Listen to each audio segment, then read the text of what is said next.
कहानी की शुरुआत में हम एक बहुत ही खतरनाक एस्टेरॉयड को देखते हैं जो धरती से टकराने वाला है। उससे बचने के लिए इंसानों ने न्यूक्लियर मिसाइल से उसके ऊपर हमला कर दिया।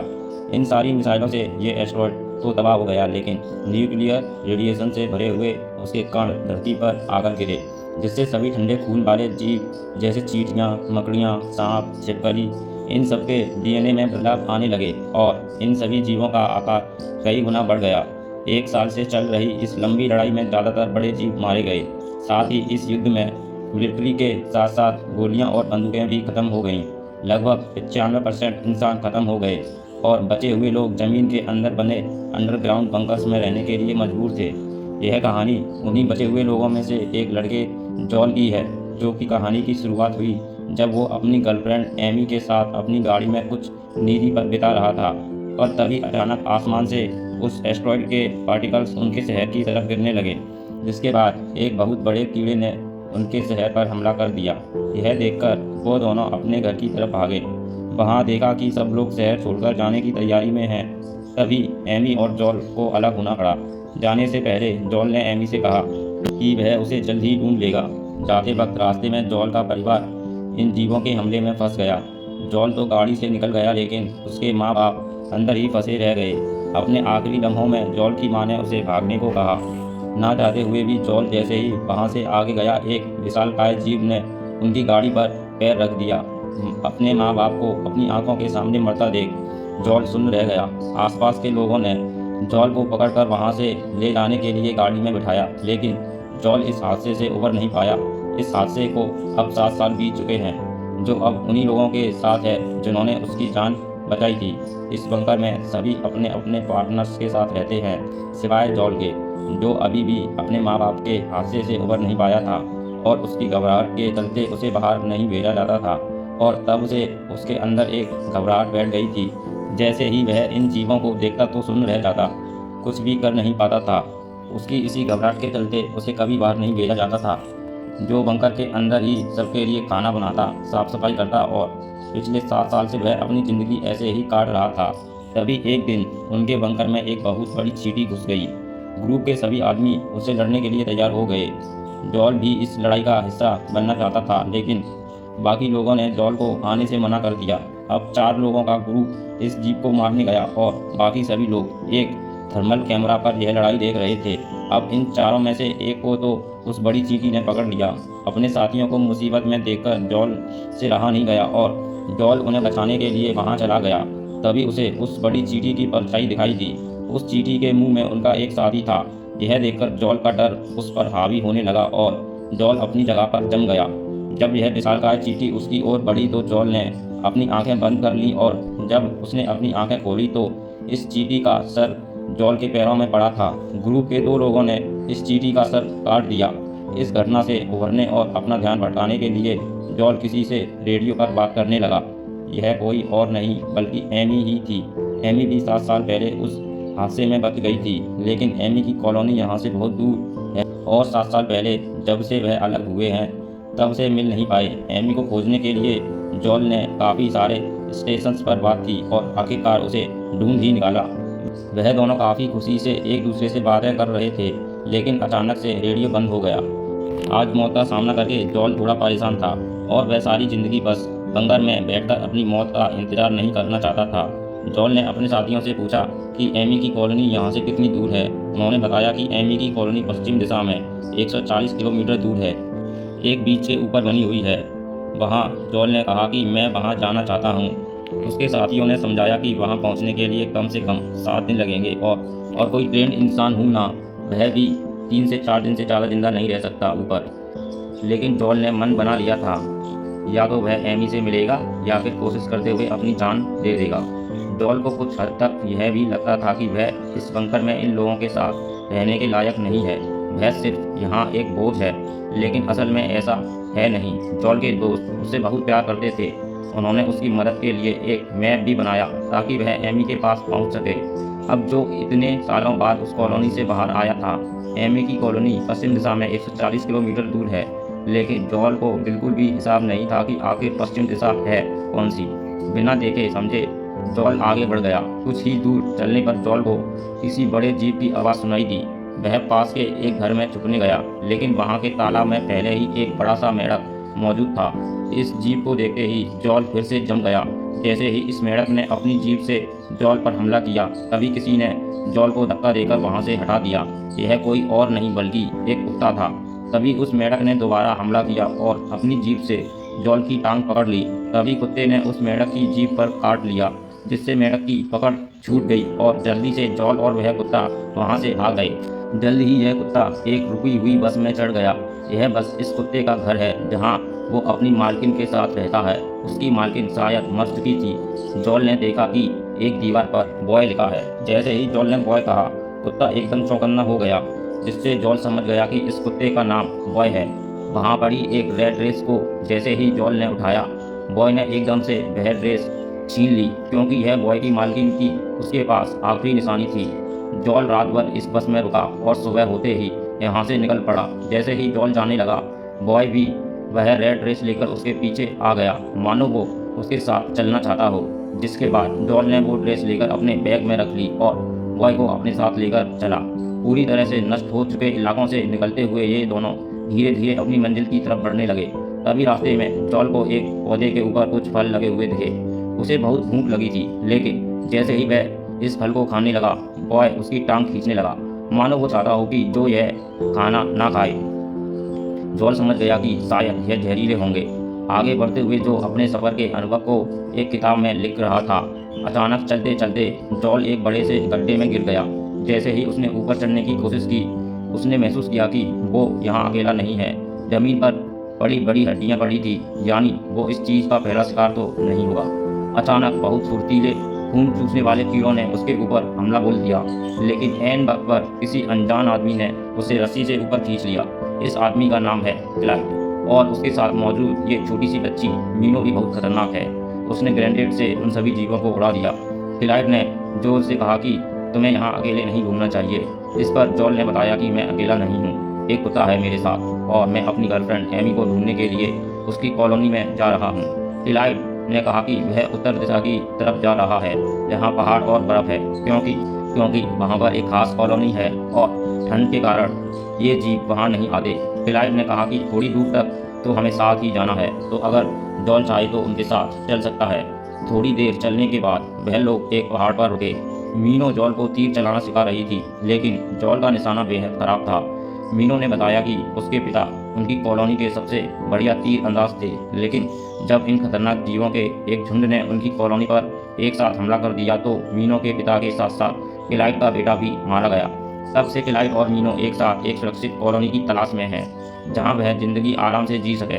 तभी जंगल से क्लाइड को एक जीव उनकी तरफ आता हुआ दिखाई दिया। क्लाइड ने जॉल से कहा कि इस जीव को अब तुम्हारी खुशबू मिल चुकी है, इसलिए अब यह तुम्हारा पीछा बहुत लंबे समय तक करेगा। खैर, जल्द ही वह वहाँ से निकल गए। दरअसल मीनो और क्लाइड काफ़ी वक्त से धरती पर सर्वाइव कर रहे हैं, इसलिए उन्हें इन सब जीवों के बारे में काफ़ी कुछ पता है। आगे चलकर क्लाइड को एक बहुत बड़ा स्नेल दिखा। क्लाइड ने जॉल से कहा कि बिल्कुल भी हिलना मत, लेकिन जॉल तो घबराकर वैसे भी जम चुका था। लेकिन क्लाइड ने धीरे से जॉल को टी शर्ट उतारने को कहा और यह टी शर्ट उसने स्नेल पर रख दी और स्नेल भी बिना उन्हें नुकसान पहुंचाए वहां से चला गया। क्लाइड ने ऐसा इसलिए किया क्योंकि अब यह स्नेल जहां भी जाएगा जॉल की खुशबू को फैलाता रहेगा, जिससे वह जीव जो उनके पीछे पड़ा है वह थोड़ा कंफ्यूज हो जाएगा। इस पर जॉल ने पूछा कि स्नेल ने हमारे ऊपर हमला क्यों नहीं किया, जिस पर क्लाइड ने उसे बताया कि कुछ जीव अच्छे भी होते हैं। मैनू ने कहा कि अगर तुम कभी कंफ्यूज हो तो उनकी आंखों में देख लेना, तुम्हें समझ आ जाएगा, आंखें कभी झूठ नहीं बोलती। रात को वह लोग एक जगह रुके जहां उन्होंने खाना खाया, लेकिन जैसे ही वह आराम करने लगे, क्लाइड ने उन्हें उठा दिया, क्योंकि उनके खाने की खुशबू से बाकी जीव यहाँ आ जाएंगे और अब यहाँ रुकना खतरे से खाली नहीं होगा। अगले दिन मीनो ने दोबारा से जॉल को क्रॉसबो की ट्रेनिंग दी। मीनो ने कहा कि मन को बिल्कुल शांत करके तीर चलाओ, और जॉल जब भी ऐसा करता उसका हर एक तीर बिल्कुल निशाने पर लगता। मीनो यह देखकर बेहद खुश हो गई और जॉल को गले लगा लिया। इस छोटी उम्र में अपने परिवार से दूर हो चुकी मीनो को अब जॉल में अपना बड़ा भाई दिखने लगा था। खैर, ऐसे ही कुछ दिन और बीत गए। क्लाइड और मीनो ने जॉल को सभी जीवों से बचाकर जिंदा रहना सिखाया। ऐसे पेड़ पौधों के बारे में बताया जिनसे जहरीले जानवरों के जहर का असर खत्म किया जा सकता है। सबके बारे में बताकर आखिर में उन्होंने धरती पर मौजूद सबसे खतरनाक जीव के बारे में बताया, जिसका नाम है सैंड गॉबलर। यह सैंड गॉबलर्स जमीन के अंदर चलते हुए किसी भी आवाज़ का बहुत सटीक तरीके से पीछा करते हैं, लेकिन इनमें भी सबसे खतरनाक होती है उनकी रानी, जो आकार में इनसे कई गुना बड़ी होती है और उसका एक पंख जमीन के ऊपर दिखाई देता है। अगर रानी को तुम्हारी जरा सी भी आवाज़ आ गई तो खेल खत्म। आज तक कोई भी सैंड गॉबलर रानी से भिड़कर जिंदा नहीं बचा। मीनो रोज जॉल को क्रॉसबो की प्रैक्टिस करवाती रही और अब जॉल दिन पर दिन बेहतर होता गया। अब 5 दिन बाद वह जगह आ ही गई जहां उनके रास्ते अलग होने वाले हैं। क्लाइव ने जॉल से कहा कि तुम हमारे साथ ही चल पड़ो, तुम्हारा अकेले बच पाना थोड़ा मुश्किल है, साथ रहेंगे तो जिंदा रहने के चांस ज़्यादा हैं। लेकिन जॉल को बस एमी से मिलने की धुन सवार थी। उसके इस फैसले से मीनो बहुत दुखी थी। जॉल ने उसे समझाया कि एमी मेरे लिए बहुत मायने रखती है। मीनो ने आखिरी बार जॉल को गले से लगाया। वहीं क्लाइव ने जाते हुए जॉल को एक ग्रेनेड दिया और कहा कि जब बहुत ज़रूरत पड़े तो ही इसका इस्तेमाल करना। इसकी पिन निकालने के बाद 5 तक गिनना और फिर फेंकना। याद रहे 5 तक गिनना है। अब दोनों खेमे अपने अपने रास्ते पर निकल पड़े। अब जॉल और बॉय को 50 किलोमीटर की दूरी अकेले तय करनी है, लेकिन यह सफ़र बहुत मुश्किल होने वाला था। कुछ दूर चलने के बाद वह दोनों एक जगह पहुंचे जहां बॉय कुछ अजीब बर्ताव करने लगा और अब वह आगे नहीं जाना चाहता था। डर के मारे वो एक पैडल बोट के नीचे छिप गया। जॉल बॉय को बाहर निकलने के लिए बोल रहा था कि तभी जॉल के पैरों के नीचे से कई सारे पैर निकले। यह एक बहुत बड़ा सेंटीपेड था। जॉल ने डरते हुए अपनी क्रॉसबो निकाली, लेकिन यह जीव जो के बहुत पास आ गया। वो अपनी पूंछ से जॉल को पकड़ने ही वाला था कि तभी बॉय के भौंकने से वह डर गया और अपनी पूंछ से जॉल पर हमला करके उसे बहुत दूर फेंक दिया। अब इस जीव ने बॉय को मारने के लिए बोट को हर तरफ से घेर कर उसे पलट दिया। वहीं जॉल की आंखों के सामने फिर से अपने माँ बाप को खोने का वह दृश्य चलने लगा, लेकिन इस बार जॉल जमा नहीं। वह अपने डर पर काबू पाते हुए उठ खड़ा हुआ और क्रॉसबो से इस जीव की तरफ तीर चलाया। यह तीर इस जीव की गर्दन पर जा लगा, जिससे वह गुस्से में बौखला गया। अब बॉय को छोड़कर वह तेजी से सीधा जॉल की तरफ आया, लेकिन ठीक वक्त पर जॉल ने तीर चला दिया जो सीधा इस जीव के सर पर जा लगा। जॉल को इस हमले से वह एक ही बार में ढेर हो गया। जॉल डर से कांप रहा था। उसे यकीन नहीं हो रहा था कि उसने सच में इतने बड़े जीव को मार दिया। तभी जॉल को बॉय दिखा और बॉय भागता हुआ जॉल के पास आया, जो अपने माँ बाप को चाहे ना बचा पाया हो, लेकिन आज उसने अपने डर पर काबू पाकर बॉय की जान तो बचा ली। अगले दिन सुबह यह दोनों एक बड़े से खड्डे के पास पहुंचे और बॉय फिर से अजीब हरकतें करने लगा, भौंकने लगा। जॉल समझ गया कि कोई खतरा पास में है। तभी जॉल ने जमीन के अंदर से एक जीव को अपनी तरफ आते हुए देखा, जिसका एक पंख बाहर है, यानी यह तो रानी है, सैंड गॉबलर्स की रानी। जॉल ने बचने के लिए एक छोटा सा खिलौना दूर फेंक दिया ताकि रानी उसकी आवाज़ से उस ओर चली जाए, और जिस तरफ जॉल ने वह खिलौना फेंका, सैंड गॉबलर हुई वहाँ जमीन फाड़ कर बाहर निकल आई, जो बिना वक्त बर्बाद किए वहाँ से भाग गया और रानी भागी उसके पीछे। भागते हुए जॉल अचानक नीचे गिर पड़ा और उसका बैग उससे छूट गया। जॉल बॉय के पीछे पीछे एक पेड़ के तने में छिप गया। जॉल ने बॉय का मुंह बंद कर दिया ताकि कोई आवाज़ ना आए, और जब कोई आवाज़ नहीं आई तो वह रानी वहाँ से जाने लगी। लेकिन तभी बॉय के बैग से बॉय की मालकिन की रेड ड्रेस नदी में गिर गई। यह देखते ही बॉय अपनी जान की भी परवाह ना करते हुए उस ड्रेस को बचाने के लिए भागा। जॉल ने उसे रोकने की कोशिश की, लेकिन बॉय नहीं रुका। अब क्वीन दोबारा से उनकी तरफ आने लगी। बॉय को बचाने के लिए जॉल अपने बैग की तरफ भागा और वह ग्रेनेड निकाला। पिन निकालकर जो जैसे ही 5 तक गिनने लगा, ग्रेनेड उसके हाथ से छूटकर फिसल गया। जैसे ही जॉल ने ग्रेनेड उठाने लगा, क्वीन वहां पर आ गई और जॉल पर अटैक कर दिया, लेकिन जॉल ने वह ग्रेनेड जल्दी से हड़बड़ाकर क्वीन के मुंह में डाल दिया और खुद नदी में कूद गया। उसके इस हमले से क्वीन के चीथड़े उड़ गए। जॉल खुशी से पागल हो गया, लेकिन वह बॉय से बहुत नाराज था। जैसे ही जॉल पानी से बाहर निकला, उसने देखा कि लीच जैसे कुछ जीव उसके पूरे शरीर पर चिपक चुके हैं। घबराकर जॉल इन लीचेस को एक एक करके अपने शरीर से निकालने लगा। साथ ही वह इस पूरी घटना के लिए बॉय को जिम्मेदार मानता है, जो बॉय को डांट रहा था कि इस घटिया सी ड्रेस की वजह से हम दोनों की जान चली जाती। बॉय इस बात पर नाराज हो गया और जॉल को अकेला छोड़कर चला गया। जल्द ही जॉल लीचेस के जहर से लड़खड़ाने लगा और जहर की वजह से उसे भ्रम होने लगे, चीज़ें दिखने लगी। इस मदहोशी की हालत में वह थोड़ी दूर जाकर बेहोश हो गया। तभी उसे वह पौधा दिखा जो जहर को काट सकता है। जॉल ने जल्दी से वह पौधा खा लिया और नशे की हालत में आगे बढ़ने लगा, लेकिन उसके अंदर ज़्यादा चलने की हिम्मत नहीं थी, इसलिए जॉल एक जगह टिक कर बैठ गया। जिसके बाद अचानक से जॉल को वहाँ एमी दिखाई दी। 7 साल बाद एमी को दोबारा देखकर जॉल ने उसे देखते ही किस कर दिया और फिर दोबारा से बेहोश हो गया। जब होश आया तो उसने देखा कि जॉल अब एमी की कॉलोनी में है। एमी को सच में अपने सामने देखकर जॉल को बहुत खुशी हुई। एमी ने उसे आराम करने को कहा। जॉल ने कहा कि इतने वक्त बाद तुम्हें दोबारा से चूम कर मुझे बहुत अच्छा लगा। लेकिन एमी ने बताया कि तुमने मुझे नहीं, इस बुड्ढे को किस की थी। इसके बाद एमी ने बताया कि उनकी कॉलोनी में कुछ लोग आए हैं जिनमें से एक जहाज का कैप्टन है और वह सब लोगों को एक सुरक्षित जगह ले जाना चाहता है। जॉल को यह बातें कुछ अजीब सी लगी, लेकिन तभी एमी किसी काम से वहाँ से चली गई। जब जॉल अपने कमरे से बाहर आया तो कॉलोनी की सुंदरता को देखकर वह दंग रह गया और साथ ही बाहर आने पर उसने एक बीच देखा। एमी की कॉलोनी अंडरग्राउंड तो है, लेकिन पीछे समुद्र होने की वजह से वह कुछ सुरक्षित है, क्योंकि यह सारे जीव पानी पसंद नहीं करते। जॉल को बाहर देखकर एमी उससे बात करने आई। तभी वह कैप्टन और उसके कुछ साथी भी वहां आए। एमी ने कैप्टन से जॉल का परिचय करवाया और बताया कि यह 7 दिन का सफ़र तय करके यहाँ पहुँचा है। कैप्टन इस बात से काफ़ी इम्प्रेस हुआ और उसने बताया कि पहले वह आर्मी में था और अब बचे हुए लोगों को अपनी शिप से एक बेस पर ले जाता है जहां वो इन खतरनाक जीवों से दूर आराम से ज़िंदगी काट सकते हैं।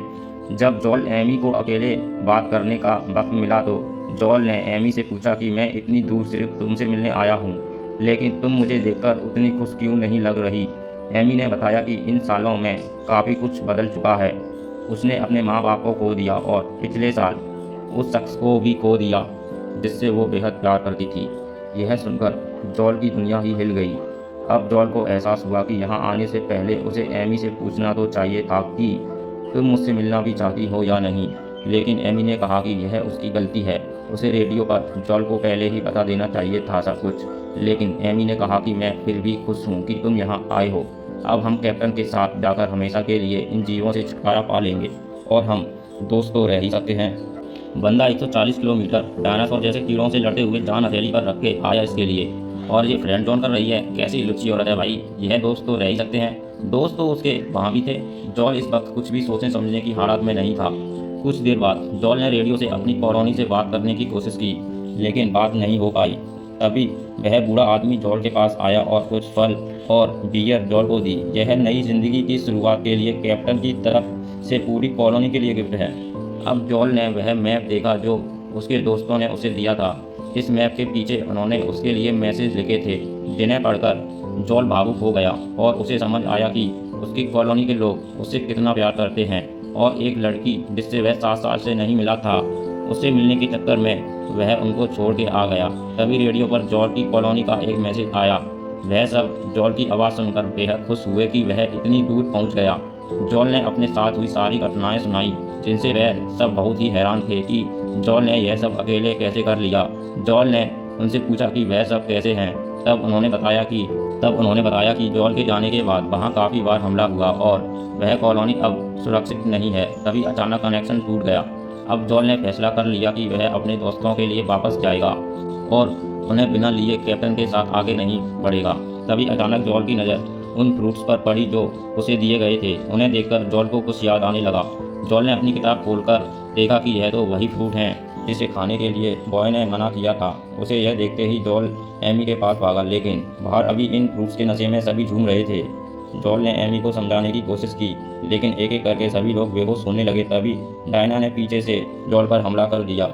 जॉल जब होश में आया तो उसने देखा कि कॉलोनी के सभी लोग बंधे हुए थे। दरअसल इस कैप्टन का यही काम है, वह अलग अलग कॉलोनीज में जाकर वहाँ के लोगों का खाना पीना का सामान चुराता है। कैप्टन ने कहा कि जहाज़ को चलाने के लिए फ्यूज कहाँ से लाएं, इसलिए उन लोगों ने एक बहुत बड़े केकड़े को पकड़ रखा था जो उनके जहाज़ को खींचता है, और बदले में यह लोग जिन कॉलोनीज को लूटते हैं उनके लोगों को केकड़ों का खाना बना देते हैं। जैसे ही कैप्टन ने रिमोट का बटन दबाया, एक काला साया समुद्र से उनकी ओर बढ़ने लगा। सभी लोग वहाँ से भागने की कोशिश करने लगे।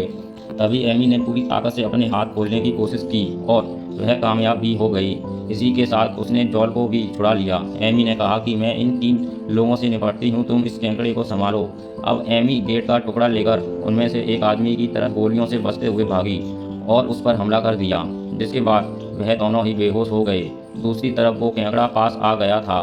जॉल ने पास पड़ी एक रड उठाई और केकड़े की तरफ भागा। वो केकड़ा जैसे ही जॉल पर कूदा, जॉल ने अपनी रड से उसे मारकर उल्टा गिरा दिया उल्टा गिरने की वजह से वह केकड़ा अब उठ नहीं पा रहा था। जैसे ही जॉल उस केकड़े को मारने के लिए आगे बढ़ा, कैप्टन ने अपने रिमोट से उस केकड़े को बिजली का जोरदार झटका दिया, जिसके बाद वह केकड़ा झन से उठ खड़ा हुआ और उसने जॉल पर जबरदस्त वार किया। जब एमी को होश आया तो उसने अपने सामने डायना दिखी और इन दोनों के बीच लड़ाई शुरू हो गई, लेकिन डायना ने एमी को आसानी से हरा दिया। इधर वह केकड़ा जैसे ही जॉल की तरफ बढ़ रहा था, अचानक बॉय वहां आ गया और उस केकड़े और जॉल के बीच में खड़ा हो गया। वह केकड़ा बॉय को देखकर थोड़ा शांत हो गया। कैप्टन ने डायना से कहा कि इस कुत्ते को मार दो। जैसे ही डायना अपने हाथ में लगा रॉकेट लॉन्चर चलाने लगी, एमी ने उसके हाथ पर वार किया, जिससे डायना का निशाना चूक गया और वह ग्रेनेड सीधा उस केकड़े को जा लगा। इस हमले से केकड़े को बहुत चोट आई। तभी कैप्टन खुद नीचे आया और एमी को ऐसा मारा कि वह बेहोश हो गई। उधर ग्रेनेड लगने से वह केकड़ा बहुत गुस्से में आ गया था और वह कैप्टन को ही मारने उसकी तरफ बढ़ने लगा, लेकिन कैप्टन ने फिर से उसे शॉक दिया और वह केकड़ा फिर से जॉल की तरफ मुड़ गया। उधर जॉल ने बॉय को एमी के पास जाने को कहा।